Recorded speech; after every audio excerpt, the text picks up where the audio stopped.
Seja bem-vindo! Eu sou a Ju e este é o seu podcast 100% em português, chegando para desejar uma ótima semana.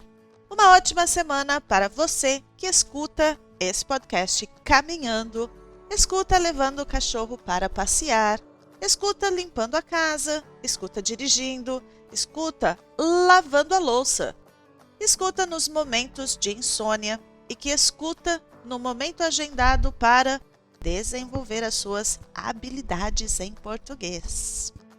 Nós, você e eu, somos o podcast Falar Português Brasileiro. Você quer falar português e pratica apenas com aquele aplicativo que não me patrocina e que não vou falar o nome? Você acha mesmo que vai falar português? Para falar, é preciso praticar. É preciso falar e falar também sobre coisas que não gostamos e não temos interesse. Fique atento, eu sempre falo sobre as atividades e falar português brasileiro é a sua melhor opção. Acesse a minha página falarportuguesbrasileiro.com e identifique a melhor atividade para você. Vamos falar um pouquinho sobre a história do Brasil? Aquela história real que geralmente não é mostrada e com um vocabulário adequado. Bora trabalhar neste episódio!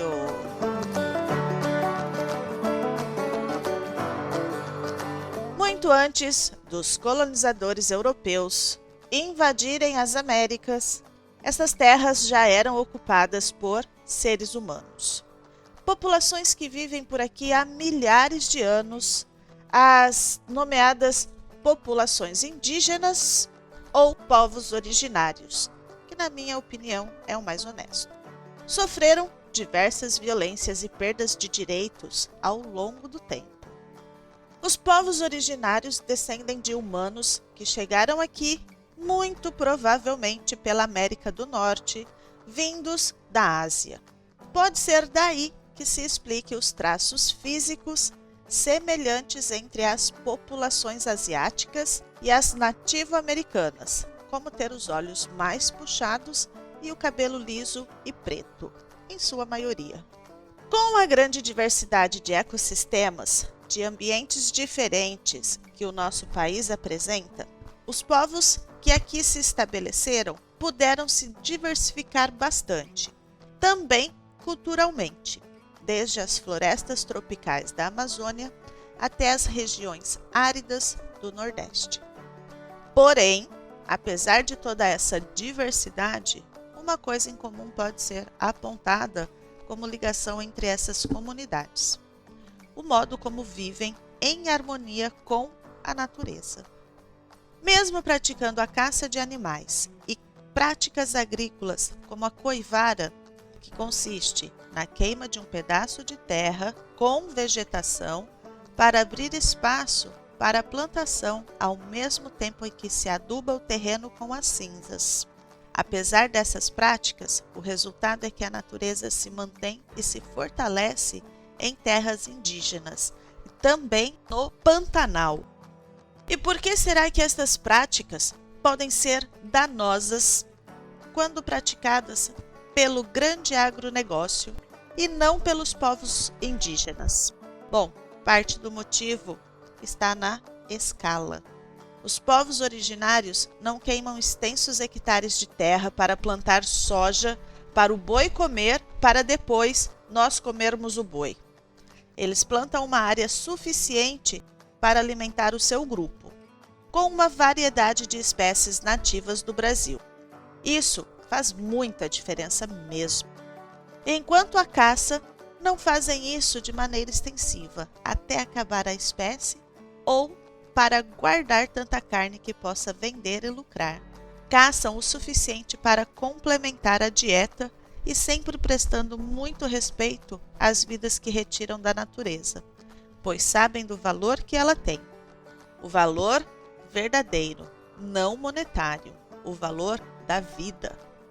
Mesmo tendo grande importância para o futuro da humanidade, por serem guardiões da natureza, que deve ser preservada e fortalecida, se quisermos ter alguma chance de reverter as mudanças climáticas, os povos indígenas vivem em luta desde o início do século XV. Após a chegada dos europeus, as populações originárias do Brasil tiveram que enfrentar a escravidão, a morte em massa, o apagamento e proibição de suas culturas, a morte de idiomas junto com o povo. Enfim, tudo que caracteriza um genocídio. Embora possa se discutir que esse genocídio nunca acabou, houve um período durante o século passado em que houve tentativas de integrar os indígenas ao restante da população. Em 1988, a Constituição Federal da nova República que se iniciava finalmente marcou uma mudança na política indigenista do Estado brasileiro. A partir de agora, a regra geral seria de reconhecer e garantir direitos aos povos originários, incluindo direito à educação escolar diferenciada, o respeito às suas tradições e a posse das terras que tradicionalmente ocupam. Infelizmente, isso não quis dizer que esses direitos foram completamente respeitados a partir daquela data. Aliás, a mesma data da Constituição foi utilizada numa tentativa de tirar direito dos indígenas. Neste ano, a Câmara dos Deputados aprovou o projeto do chamado Marco Temporal, que estabelecia que somente as terras ocupadas por indígenas na data de promulgação da Constituição, em 1988, poderiam ser demarcadas para os povos originários.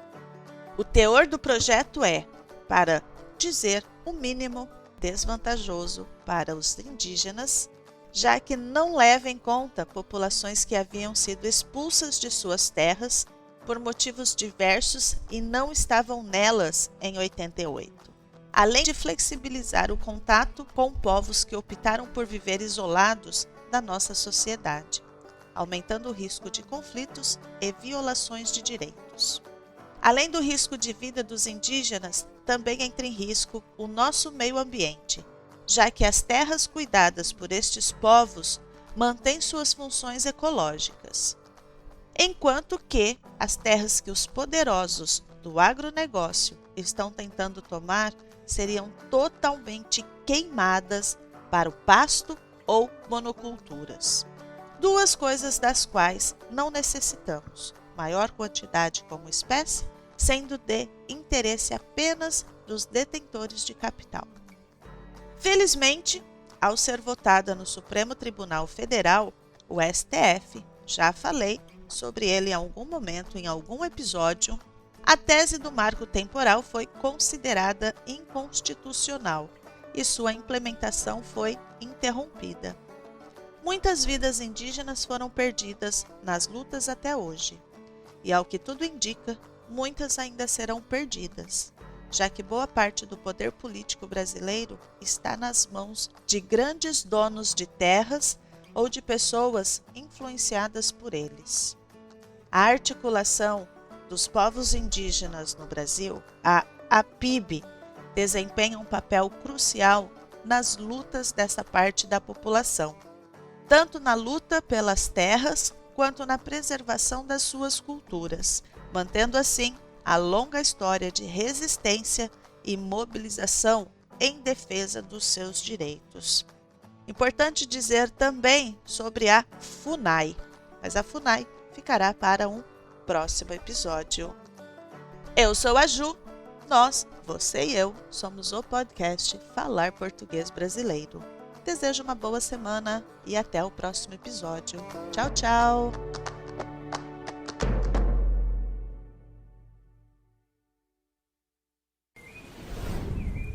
Esse episódio foi editado por Ricardo Gomes, da Apomorfia Podcast.